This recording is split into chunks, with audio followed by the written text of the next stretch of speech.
সবাই সাবধানে থাকেন।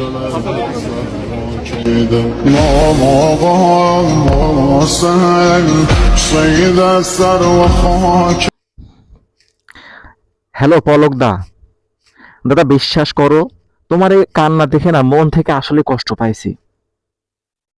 কেমন কষ্টটা তোমার হচ্ছে জেলখানার ভিতরে আমরা বুঝতে পারতেছি। তাহলে একবার চিন্তা করে দেখো যে আমাদের আল্লামা সহ যতগুলো এরকম আলেমদেরকে তোমরা বিনা কারণে আটকিয়ে রাখছিলে, তোমার নেত্রী আটকিয়ে রাখছিল, তাদেরকে কষ্ট দিয়েছে, ফাঁসিতে ঝুলিয়েছে, বিরোধী নেতাকর্মী যারা আছে তাদেরকে গুম করেছে, বছরের পর বছর তাদেরকে আয়নাঘরের ভিতরে গুম করে রেখেছে।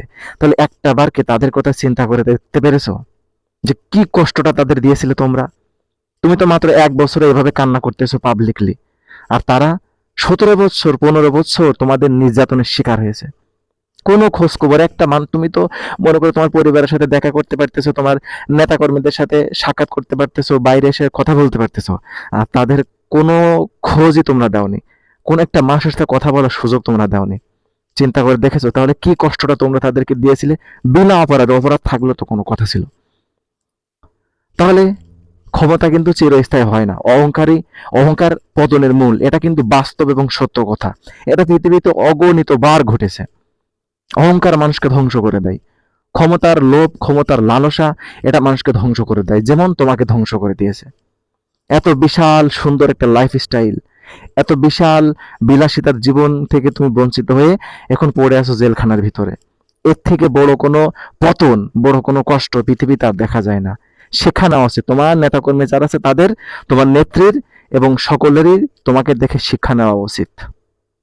এবং স্পেশালি তোমার একটা পরামর্শ দেবো আমি, সেটা হচ্ছে তুমি মানুষের কাছে মাপ চাও, তওবা করো, আল্লাহর কাছে তওবা করো, মানুষের কাছে মাপ চেয়ে ওই ফ্যাসিস্টের গোলামি থেকে এখনো বেরিয়ে আসো।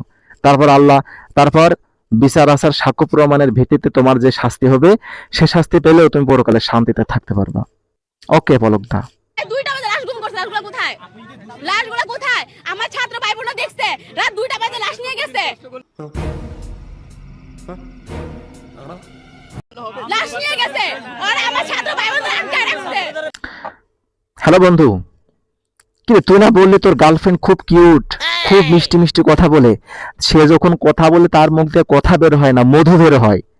তুই নাকি সে মধুবার কুড়িয়ে কুড়িয়ে চেটে বসে খাস, এরকমটাই তো বলছিলি। কিন্তু কি অবস্থায় তোর গার্লফ্রেন্ডের কথা শুনে তো আমি কয়েকটা সাংবাদিকের সাথে কথা বলেছি, তার আজ 5 দিন ডায়রিয়া হয়ে আছে। আবার এক সাংবাদিকের আজ 1 সপ্তাহ ধরে তার মানে ব্যাক সাইড দিয়ে কোনো কিছু বের হচ্ছে না, সব জ্যাম জ্যাম মেরে গেছে ভিতরে, মানে এক কথায় তাদের হাগা বন্ধ হয়ে গেছে। এইরকম গার্লফ্রেন্ড নিয়ে তুই বলিস যে আমার গার্লফ্রেন্ড খুব কিউট, আমার গার্লফ্রেন্ড খুব মিষ্টি মিষ্টি কথা বলে, এই তোর গার্লফ্রেন্ডের অবস্থা। ছি ছি ছি বন্ধু, এমন মিথ্যা কথা কিন্তু বলা ঠিক না। শয়তান এত লজ্জা পাবে, এত মিথ্যা কথা কেন বলো?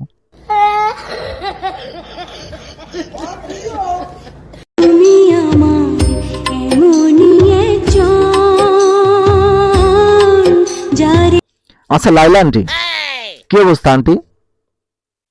তোমার তো অবস্থা ভালো থাকবে, কারণ তুমি 2 দিন পর পর কচি কচি জিনিস নিয়ে ঘোরো। তোমার এই বয়সে কচি কচি জিনিস পাও, তোমার তো মনে করো লাইফ পুরো, তোমার লাইফ একেবারে পুরো ঝাঁকানাকার উপরেই চলছে, তাই না? আচ্ছা লাইলা আন্টি, তুমি কিভাবে পটাও সমস্ত কচি কচি মাল? আর আমার সব থেকে বড় কথা ওই সমস্ত কোচিদেরকে, যে ভাই তোদেরকে লজ্জা শরম বলতে কিছু নেই? এরকম দাদির বয়সে একটা মানুষের সাথে তোরা এই যে এভাবে নোংরামি করিস, 2 দিন পর পর এ পাল্টায়, 2 দিন পর পর আরেকজন আসে, তোদেরকে ঘৃণা পিত্তে বলতে কিছু নেই? এরকম আইটে করা জিনিস কেউ নেয়? ছি ছি ছি ছি ছি।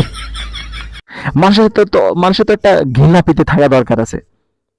তারপরে যদি খাবারটা খুব হাই ফাই কোয়ালিটির হতো তাও না মেনে নিয়ে যেত, তাহলে তোরা যাস কোন লোভে, আমি তো এইটাই বুঝে কুল পালাম না।